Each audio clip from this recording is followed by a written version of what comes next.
नमस्कार, मैं खास प्रोग्राम रणभेरी में आप सभी का बहुत बहुत स्वागत है। मैं मनीष कुमार वर्मा। राजद के राष्ट्रीय अध्यक्ष लालू प्रसाद यादव की बेटी रोहिणी आचार्य अपनी चुनावी यात्रा शुरू करते हुए मंगलवार से चुनावी यात्रा पर निकल गई हैं। कार्यकर्ताओं में जोरदार उत्साह देखने को मिल रहा है। इस दौरान सारण पहुंचते ही जेसीबी से फूलों की वर्षा की गई और कार्यकर्ताओं ने उनका भव्य तरीके से स्वागत किया। रोहिणी आचार्य ने भी कार्यकर्ताओं के स्वागत से काफ़ी वो खुश दिखाई दी।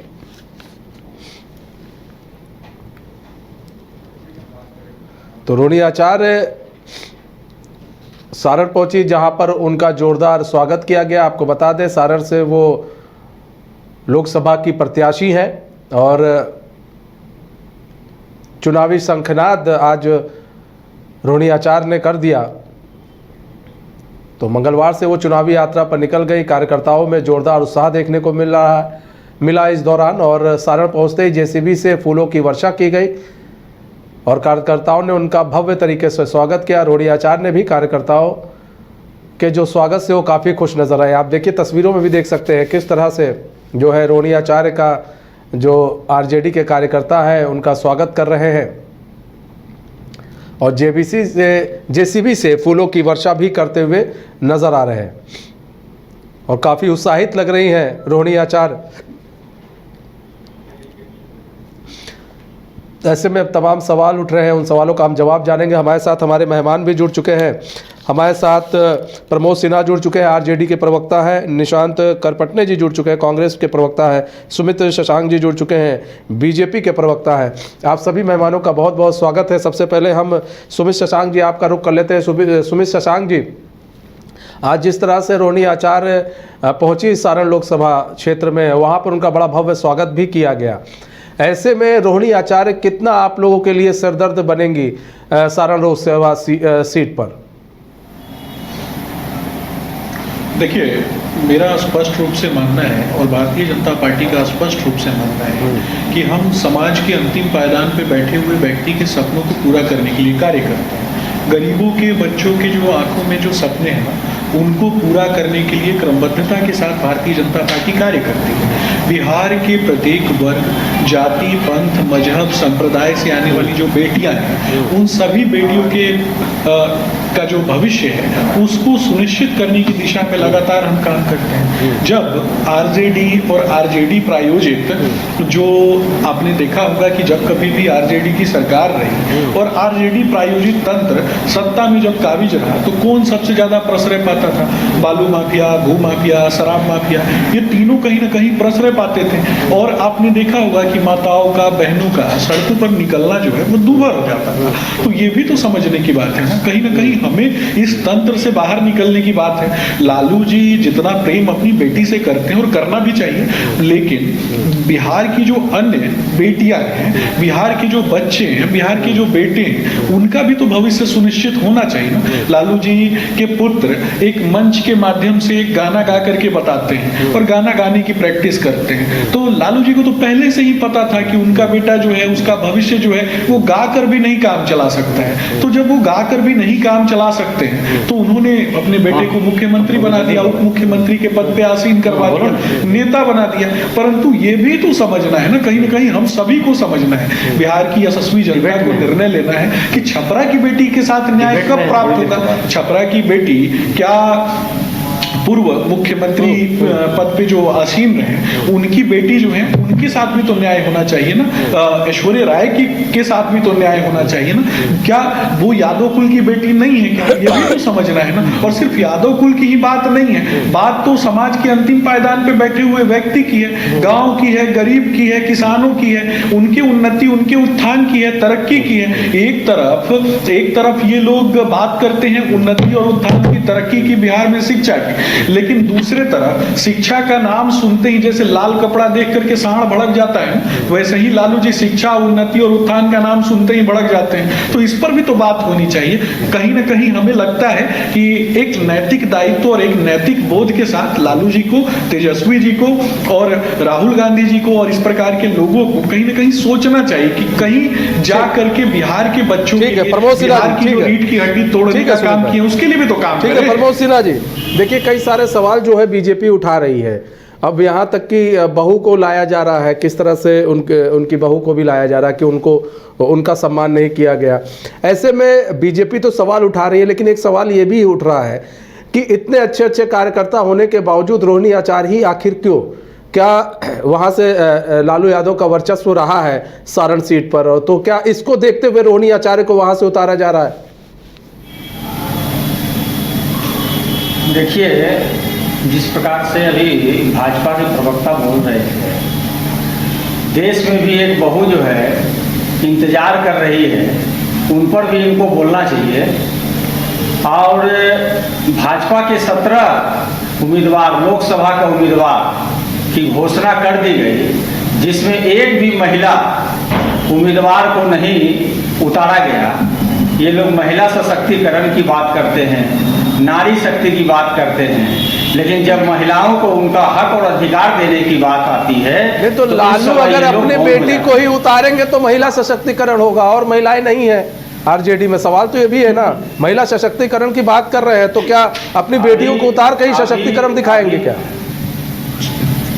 अभी आप देख लीजिए, बिहार में राष्ट्रीय जनता दल के द्वारा कितनी महिलाओं को टिकट दिया गया है, वो आम जनता के सामने है। ऐसा तो नहीं है कि सिर्फ रोहिणी आचार्य जी, और रोहिणी आचार्य जी क्यों नहीं, राष्ट्रीय जनता दल के लिए रोहिणी आचार्य जी लगातार संघर्षरत रही। कब रही? भाजपा जब रही? होकर के आप संघर्षरत की बात करते हैं, कब उन्होंने कब संघर्ष किया, जरा बताइए। पूरी बात को सुना जाए, उसके बाद पूरा प्रश्न पूछिए। जब भाजपा हमलावर हुई है, रोहिणी आचार्य जी तमाम विषयों को और भाजपा के हमला को का जवाब देने का काम की है। इसमें कोई अतिशोक्ति तो नहीं है। दूसरी बात है कि आप देखिए कि राष्ट्रीय जनता दल के द्वारा कितने महिला उम्मीदवारों को दिया गया, और क्या आप बताइए कि अभी शांभवी चौधरी जी को टिकट दिया गया इनके सहयोगी दल से, तो उनके पिताजी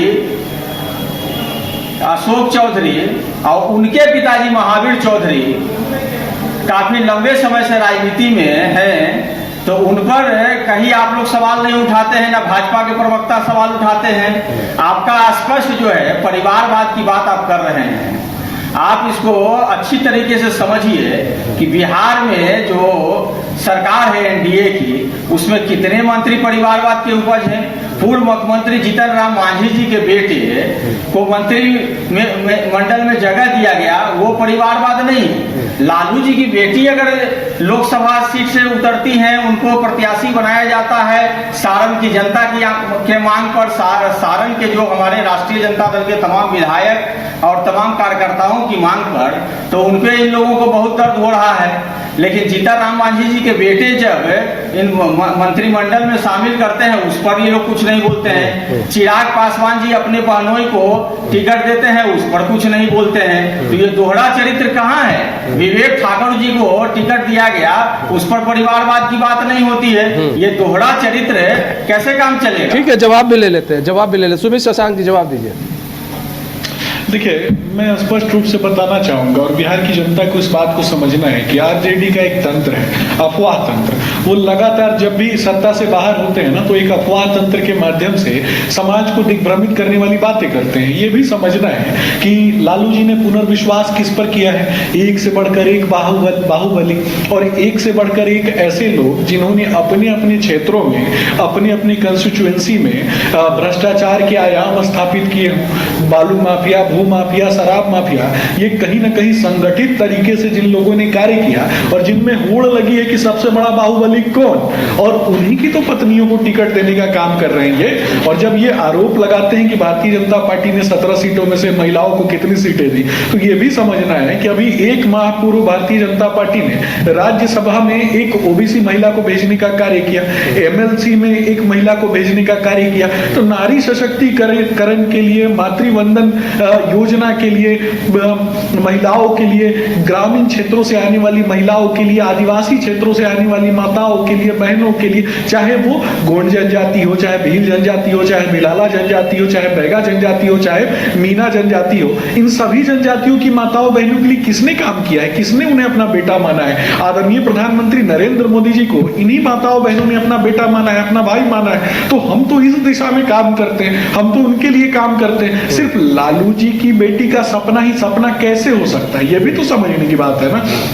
लालू जी के बच्चे ही सिर्फ मुख्यमंत्री पद पे कैसे आसीन हो सकते हैं? क्या रिक्शा चलाने वाला व्यक्ति, क्या ठेला चलाने वाला व्यक्ति, क्या गरीबी रेखा से नीचे रहने वाला व्यक्ति, उसके सपने सपने नहीं है क्या? वो भारत माँ का बेटा नहीं है क्या? वो भारत माँ की बेटी नहीं है क्या? ये भी तो समझना है ना। कहीं ना कहीं बिहार में जैसे ही एक पार्टी सत्ता में आती है तो अपराधी बेलगाम हो जाते हैं। जंगल राज पार्ट 1 में नरसंहार की घटनाएं प्राय सरेआम थी, और जंगल राज पार्ट 2 में आपने देखा होगा कि बलात्कार की घटनाएं प्राय सरेआम। तो इसके लिए कौन जिम्मेदार है? ये भी तो समझने की बात है ना। सिन्हा जी 10 सेकंड जल्दी से सर।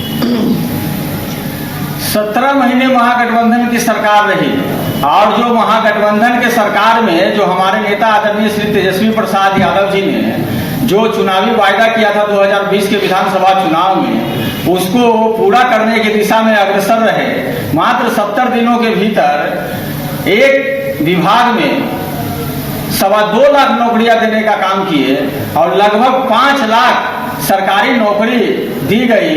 स्वास्थ्य के क्षेत्र में, शिक्षा के क्षेत्र में आमूलचूल बदलाव किया गया। ये इन लोगों को नहीं दिखाई पड़ रहा। पिछले 17 सालों से इनकी सरकार है, और केंद्र में 10 वर्षों से सरकार है। इन सब पर इन लोगों का ध्यान नहीं जाता है कि कैसे निशान जी आते कर रहे थे। अभी पूरे देश में लगभग 30 लाख वैकेंसी पड़ी हुई है, लेकिन 10 वर्षों में इन लोगों ने उस पर कुछ भी करने का काम नहीं किया। ठीक है निशान जी, चौपट करने का काम किया। ठीक है प्रमोद जी, ठीक है निशान जी आ रहे सुमित जी आ रहे 10 सेकंड। निशान जी देखिए, यहाँ पर ये है सवाल, ये है कि क्या परिवार से उठकर भी आदमी को देखना नहीं चाहिए? परिवार से उठकर भी तो लोगों को देखना चाहिए। अभी जैसा कि सुमित शशांक जी भी आरोप लगा रहे हैं कि भाई लालू यादव अब अपने बेटे को ही मुख्यमंत्री देखना चाहते हैं, और भी लोग हैं, कार्यकर्ता हैं, उनके अंदर मुख्यमंत्री का चेहरा क्यों नहीं दिखता है? किसी को राज्यसभा सांसद बना दे रहे हैं, किसी को सांसद के लिए टिकट दे रहे हैं। एक एक टिकट मायने रखता है, ये भी समझना होगा। अगर ये टिकट मायने इसलिए भी रखता है क्योंकि कई कार्यकर्ता इसी टिकट के लिए कई सालों से जद्दोजहद करते हैं, और फिर बाद में अंत में क्या होता है कि परिवार के किसी सदस्य को अगर टिकट दे दिया जाए तो आपको कितना सही लग रहा है? देखिए, इसमें पहली बात तो यह है कि एनडीए का एक सेलेक्टिव अप्रोच है। जब ये लोग बात करते हैं, परिवारवाद की बात करते हैं, चाहे परिवार के व्यक्ति को टिकट देने की बात करते हैं, तो उसमें ये बहुत सेलेक्टिव होते हैं। वो केवल और केवल उनका वो अपने घर को नहीं देखते हैं कि उनके घर में कितनी कमियां हैं और किस तरीके से उनके घर में परिवारवाद को बढ़ावा दिया गया है। जहां तक बात है, मेरा अपना मानना है कि प्रजातंत्र में जनता मालिक होती है, जनता माई बाप है। किसी को टिकट दे दिया जाएगा, लेकिन टिकट देने के बाद कोई बात नहीं बनेगा जब तक कि जनता उस पर स्वीकृति की मोहर नहीं लगाए, जब तक जनता उसको ओके नहीं करती है, जन समर्थन नहीं जुटता है। अभी रोहिणी आचार्य जी ने जो अपना वहां पे उन्होंने शंखनाद किया, अभी हमें दिखलाई साफ स्पष्ट दिख रहा है किस प्रकार का एक जन सैलाब उमड़ा हुआ है, किस प्रकार की जमघट हुई है। तो ये क्या बतलाता है? ये क्या कोई ये कैसे? ये बिल्कुल है जन समर्थन है। जनता एनडीए के शासन से उभी हुई है, जनता एनडीए की कमियों को देख रही है, और उसके विकल्प के तौर पे जो भी महागठबंधन के उम्मीदवार होंगे, वो परिवार से हो या बाहर हो। एक छोटा सा सवाल, समर्थन की आप बात कर रहे हैं, अभी कांग्रेस का कोई कैंडिडेट खड़ा होता और वो आज वही सारण लोकसभा में जाता, तो क्या इस तरह की भीड़ ना दिखती? बिल्कुल, मतलब जनता जनता उसके नाम पे भी मोहर लगा रही है, मतलब जनता उसके नाम पर भी मोहर लगा रही है। सर, टिकट आप देते हैं, जनता नहीं देती है, जनता चुनती है, ये बात को समझना होगा। आप लोग जनता के बीच में जाकर कभी नहीं पूछते कि टिकट देना चाहिए कि नहीं देना चाहिए। लेकिन जब उन्हें ही टिकट दिया जाता है जिनमें वो इलेक्शन लड़ने की कुवत होती है। देखिए, अगर आप बात करेंगे राजनीति की, तो राजनीति के कई धरातल है, कई लेयर्स हैं। कुछ लोग कुछ काम को बेहतर कर सकते हैं, कोई और संगठन का काम कर सकते हैं, कुछ ऐसे लोग हैं जो चुनाव में अपनी दमखम दिखा सकते हैं। तो इन सब को मिलाकर के एक राजनीति का स्ट्रक्चर खड़ा होता है और इसको बखूबी इंडिया जानती है। इंडिया गठबंधन इस बारे में बिल्कुल स्पष्ट है कि कुछ हमारे लिख सकते, कुछ पढ़ सकते, कुछ बोल सकते, तो कुछ लोग क्या कर सकते, चुनावी अखाड़े में उतर सकते, तो कुछ लोग संगठन की सेवा कर सकते, कुछ लोग समन्वय स्थापित कर सकते, लेकिन सबकी अपनी भूमिका है और सारी भूमिकाएं मिलकर के, सारी भूमिकाओं की ऊर्जा एक जगह जमा होकर के एक सशक्त ताकत में तब्दील होगा और वो ताकत एनडीए को हराएगी। ठीक है। सुमित जी, राजू प्रताप रूडी के लिए कितनी मुसीबत है? अगर आप देखें तो 2 बार के सांसद रह चुके हैं, वहाँ पर लालू यादव का भी अपना एक अलग वर्चस्व है सारण सीट पर, वहाँ पर लालू भी सांसद रह चुके हैं, लालू यादव भी। तो ऐसे में कितनी फाइट आप देख रहे हैं? देखिए, बिहार की 40 लोकसभा कंस्टिट्यूएंसी में जीत और हार का अंतर होना तय बाकी है। भारतीय जनता पार्टी जो है वो जीत अर्जित कर रही है और ये जीत सत्ता के लिए नहीं, ये जीत सेवा के लिए होगी। इसके अलावा मैं आपको बताना चाहूँगा कि श्रद्धेय रामधारी सिंह दिनकर जी ने कहा है कि नहीं फूलते कुसुम मात्र राजाओं के उपवन में, अमित बार खिलते हुए पुरसे दूर कुंज कानन में, समझे कौन रहस्य प्रकृति का, बड़ा अनोखा हाल, गुदड़ी में रखती चुन चुन के बड़े कीमती लाल। तो ये बिहार की धरती है, ये गुण और ज्ञान की भूमि है, बुद्ध और महावीर की भूमि है, नालंदा और विक्रमशिला की भूमि है। और नालंदा और विक्रमशिला की भूमि को हत्या, अपहरण, लूट और बलात्कार की भूमि बनाने में अगर किसी का योगदान रहा और इसके प्रति अगर कोई उदासीन रहा तो उसका भी तो हिसाब बिहार की धरती पर जन्मे हुए जो लोग हैं वो करेंगे। पलायन की धरती जिन्होंने बनाया उसका भी तो न्याय होगा ना इस धरती पे, बिहार के बच्चे तो करेंगे ही करेंगे। अब राहुल जी की बात होती है तो मैं बताना चाहूंगा कि एक मंच सजता है दिल्ली में जहां पर एक से बढ़कर एक परिवारवाद की मंडली, भ्रष्टाचारियों की मंडली जाकर के इकट्ठी होती है और हार के पहले ये लोग ठीकड़ा फोड़ते हैं किस पर कि हमारा अकाउंट सीज हो गया, हमारा अकाउंट बंद हो गया, ईडी के छापे पड़ रहे हैं, सीबीआई के छापे पड़ रहे हैं। फिर उसके बाद ये लोग रोना रोते हैं कि ईवीएम का रोना रोते हैं। तो पहले से ही हार का जो ठीकड़ा है ना, ये ईवीएम के ऊपर फोड़ने की बात करते हैं। और पप्पू यादव जैसे ही इसमें शामिल होते हैं तो कांग्रेस को तो पता है, बहुत अच्छे से पता है कि उनकी लुटिया डुबाने के लिए एक ही पप्पू काफी है, तो दूसरे पप्पू की तो आवश्यकता है नहीं। तो ये कहीं ना कहीं ये भी समझने की बात है, बिहार की जनता, बिहार की यशस्वी जनता, बिहार की माताएं बहनें अपना मन बना चुकी हैं। आदरणीय प्रधानमंत्री नरेंद्र मोदी जी के नेतृत्व में प्राथमिक, द्वितीयक, तृतीयक, गांव, गरीब, किसान, मजदूर सब एकत्रित होकर के आदरणीय प्रधानमंत्री नरेंद्र मोदी जी के विजन को बढ़ाएंगे। और एक महत्वपूर्ण मुद्दा मैं आप सबके सामने बोलूंगा, रोहिणी आचार्य जी की बात निकल करके आती है। रोहिणी आचार्य जी कल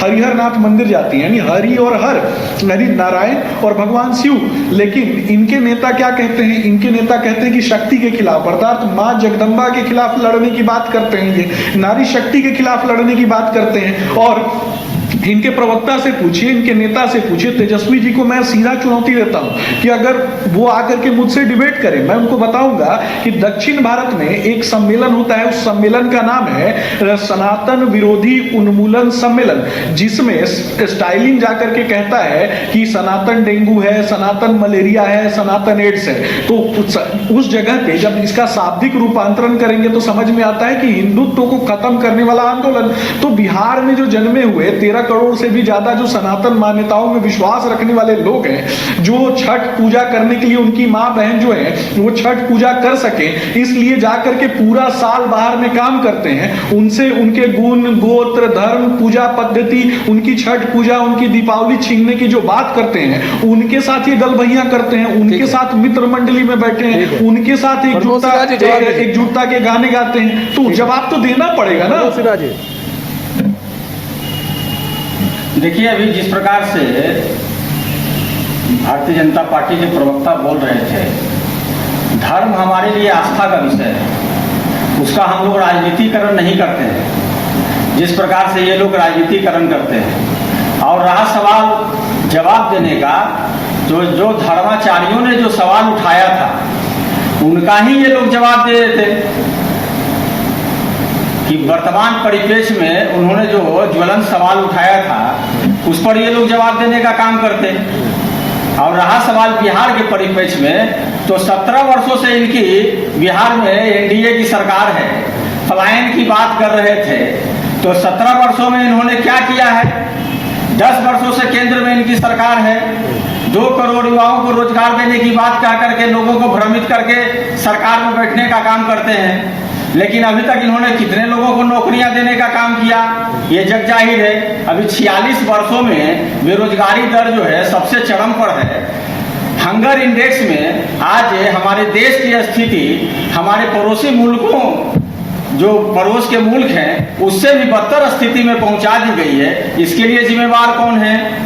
आप ये लोग गर्व से कहते हैं कि हम 80 करोड़ लोगों को 5 किलो अनाज दे रहे हैं, यानी कि 5 किलो राशन पर ये लोग 80 करोड़ लोगों को निर्भर बनाए हुए हैं। आप समझिए कि देश की आप लोग को दिक्कत क्या है? गरीबों को अनाज दे रहे हैं तो दिक्कत है, नहीं देना चाहिए। नहीं, गरीबों को अनाज दे रहे नहीं, वो कह रहे हैं कि हम 5 किलो राशन दे रहे हैं। आप महंगाई की बात नहीं करते हैं, बेरोजगारी की बात नहीं करते हैं। आज महंगाई जो 400 रुपया में सिलेंडर होते थे, इनके अभी वर्तमान में जो मंत्री हैं सड़कों पर सिलेंडर लेकर के उतर जाया करते थे, आज उसका कीमत आप देख लीजिए 1000 रुपया हो गया है। दैनिक मूल्य निर्धारण जो पेट्रोलियम पदार्थ पे किया गया है, पिछले 3-4 महीनों से क्रूड ऑयल का दाम घट रहा है, लेकिन जब बढ़ाने की बात होती है ये लोग प्रतिदिन बढ़ाने का काम करते हैं, लेकिन जब घटाने की बात होती है तो वो घटाते नहीं है पेट्रोलियम पदार्थों का मूल्य। आखिर ये पैसा जो इनके उद्योगपति मित्रों के यहाँ जा रहा है, और इलेक्ट्रोल बॉन्ड पर आप देख लीजिए कि किस प्रकार से माननीय उच्चतम न्यायालय जी के द्वारा अगर ये सब चीज नहीं जारी किया जाता तो SBI तो कह चुकी थी कि हमको 30 जून तक का समय दीजिए, मतलब चुनाव पार हो जाए उसके बाद इन सब चीजों को करेंगे। केंद्रीय जांच एजेंसियों का किस प्रकार से दुरुपयोग कर रहे हैं एक दोहन और शोषण के लिए, कि जहां ये 30 ऐसी कंपनियां जहां पर लेकिन चुनौती देखिए, ये तो ठीक है, IT का रेट होता है और उसके बाद वो चंदा इनको पहुंचाने का काम करते हैं। लेकिन प्रमोद सिन्हा जी, चुनौती भी तो है। अब आपके सामने अगर रोहिणी आचार्य की हम बात करें, रोहिणी आचार्य के लिए चुनौती भी तो है। चुनौती ये है कि वो इतना एक्टिव नहीं रही है। आप कह रहे हैं, आपने बोला कि भाई जब भी बीजेपी कुछ करती थी तो वो एक्टिव रहती थी। एक्स पर पोस्ट कर देना ही एक्टिवनेस नहीं दिखाता है। वो कितना धरातल पर रही है, कितना काम की है। क्या बस ये है कि चांदी के चम्मच में अगर जो खाना खाएगा उसको टिकट मिल जाएगा, ये एक आसान तरीका हो गया, चाहे वो किसी पार्टी का हो। मैं एक पार्टी, आपकी पर्टिकुलर पार्टी की नहीं कर रहा हूं, मैं किसी की भी बात कर रहा हूं कि क्या कि भाई आप कुछ काम भी ना करें, और जो लोग हैं और जो नेता है इतने दिन से काम कर रहे हैं, भाई अपनी एरिया घिस दिया उन्होंने, अपने कई जीवन अपना समर्पित कर दिया, उनको टिकट ना मिले, ये भी तो एक शर्म की बात होती है ना। जिसने कुछ नहीं किया उसको आप टिकट उठा कर दे देते हैं। देखिए, आप इस बात को समझिए कि सारण की जो जनता है और राष्ट्रीय जनता दल या महागठबंधन के जो वहाँ कार्यकर्ता, वहाँ जो विधायक हमारे हैं, उन लोग आकर के राष्ट्रीय अध्यक्ष जी से आग्रह किए सारण से इनको चुनाव लड़ाया जाए। सुन लीजिए बात, जिस प्रकार से आज आप जन सैलाब देख रहे हैं, उसमें सिर्फ राष्ट्रीय जनता दल या महागठबंधन के कार्यकर्ता नहीं है, सारण की जनता उनको आशीर्वाद देने के लिए सड़कों पर उतरी है। और ये सवाल उठ जाएगा। अभी हम जो बोल रहे हैं वही सवाल है सर। अभी बीजेपी के सांसद जाएंगे तो क्या लोग नहीं उमड़ेंगे? पार्टी में तो फिर क्या हैं, उनको जो चुनाव में टिकट दिया गया है, तो उनसे ये लोग सवाल क्यों नहीं करते हैं? नहीं सर, हम तो बोल रहे हैं कि चीजें गलत है। ठीक है, ठीक। आते सुमित शशांक जी आते, निशांत करपटने जी, क्या सवाल देखिए कई है। सवाल ये है कि क्या जब टिकट का बंटवारा होता है लोकसभा चुनाव का या फिर विधानसभा चुनाव का, तो क्या लोग सबसे पहले परिवार को देखते हैं? देखिए, इलेक्शन का एक क्लियर है ना कि उसमें जीत होना चाहिए, क्योंकि जो पॉलिटिकल पार्टी का मेन एम क्या होता है, चाहे कोई पॉलिटिकल अलायंस का मेन एम क्या होता है कि भाई हम सत्ता में आए। जब सत्ता में आएंगे तो उसके लिए चुनाव लड़ना होगा। तो चुनाव लड़ने के लिए सही चेहरा चाहिए, और जब सही चेहरा चाहिए, कद्दावर चेहरा चाहिए, सशक्त चेहरा चाहिए, जुझारू चेहरा चाहिए, लोगों में सर्वमान्य चेहरा चाहिए, तो ऐसे चेहरे की तलाश में कभी कभी ये बातें होती है कि कुछ लोग आपको दिखाई पड़ते हैं कि पॉलिटिकली वो ज्यादा आगे हैं। हालांकि ऐसा होता नहीं, देखिए हर एक चीज में अभी आपकी ये जो अभी आपका ये जो आप डिबेट कर रहे हैं, लेकिन आपके बिहाइंड द बैक भी तो लोग एक्टिव हैं, बिहाइंड द बैक भी तो लोग इसको इस प्रोग्राम को सक्सेसफुल कर रहे हैं। तो उसी तरीके से राजनीति में भी कुछ लोग क्या होते हैं, फ्रंट पे रहते हैं, कुछ बिहाइंड बैक में अपनी पूरी एनर्जी देते हैं, इनपुट्स देते हैं, अपनी शक्ति लगाते हैं, और जिसका परिणाम अंतोगत्वा जो हम लोगों का है कि जीत हासिल करना, वो इसी के परिणाम स्वरूप जीत हासिल होती है। ठीक है, मैं यही कहूंगा कि मतलब आप लोग को जनता से मतलब नहीं है, आप लोग को जीत हासिल करना। ठीक है सुमित शशांक जी, कि क्या नाम सिर्फ टिकट इसी आधार पर दिया जाता है कि सिर्फ जीत हासिल करना है और बाकी कुछ नहीं है? आपको आवाज आ रही है? आपको आवाज आ रही है? समस्या बिल्कुल ठीक है सुमित शशांक जी आप बोले। देखिए बिल्कुल समस्या क्या होती है ना, सबसे बड़ी समस्या आवाज नहीं आ रही है। 80 करोड़ से भी ज्यादा हम दिखवाते हैं। जब कोरोना जैसी वैश्विक महासमस्या में 80 करोड़ से भी ज्यादा लोगों को अनाज मुहैया कराया जाता है, जब हमारे देश से कहेंगे प्रमोद सिन्हा जी की आवाज नहीं आ रही है, प्रमोद सिन्हा जी का वॉइस सही करवा दें। हाँ बोले, आप बोले। नहीं मैं बता रहा हूँ आपको। नदी जोड़ो परियोजना लेकर के कौन आता है? श्रद्धेय अटल बिहारी वाजपेयी जी के नेतृत्व में नदी जोड़ो परियोजना लेकर के आई जाती है।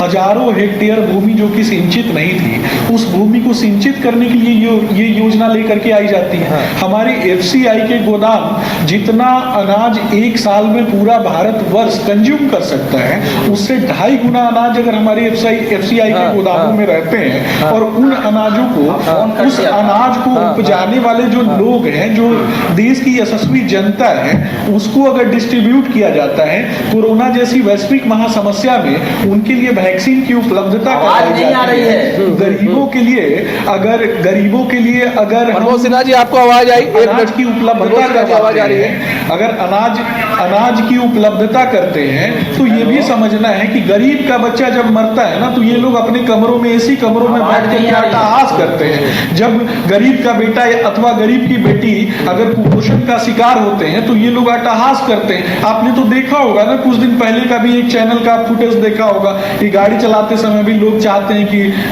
उनके आगे जो है भीड़ जो है वो किस प्रकार से, मैं तो बोल भी नहीं सकता हूँ ना चैनल पे, इस तरीके की चीजें प्रदर्शित होती हैं कहीं ना कहीं। तो हमें ये समझना है क्या हमारी संवेदनाएं हैं, और इन ऐसे नेताओं की संवेदनाएं जो है वो संवेदनाएं हैं, और गरीब के बच्चे की संवेदनाएं नहीं है क्या? ये भी तो समझना है ना, इस विषय पे बात होती है। उनके अगर कोरोना जैसी वैश्विक महासमस्या में अगर कोई व्यक्ति 5 किलो अनाज उसको प्राप्त होता है, वो कुपोषण की दर से बाहर निकलता है, आदिवासी क्षेत्र से आने वाले जो लोग हैं उनको भोजन की अगर उपलब्धता हो जाती है, जिस मिट्टी से हमारा जन्म हुआ है, इस मिट्टी से जन्मे हुए जो लोग हैं उसको मिट्टी से उत्पन्न अनाज जो है वो प्राप्त हो जाता है, इसके लिए भी बौखलाहट किसको होती है? ये भी तो समझना है ना। इसके लिए बौखलाहट जो है ऐसा इंडी अलायंस के लोगों को होती है कि इनको अनाज भी ना मिले, ये भूखमरी का शिकार हो जाए, ये कुपोषण का शिकार हो जाए, तभी तो इनकी डफली बजाएंगे ना। ऐसे लोगों के पीछे तभी घूमेंगे। जब ये पीछे नहीं घूमते हैं, आम जनता को गरिमामय जीवन देने की जब बात होती है, उनकी क्वालिटी हेल्थ सेक्टर्स के लिए बात होती है, उनके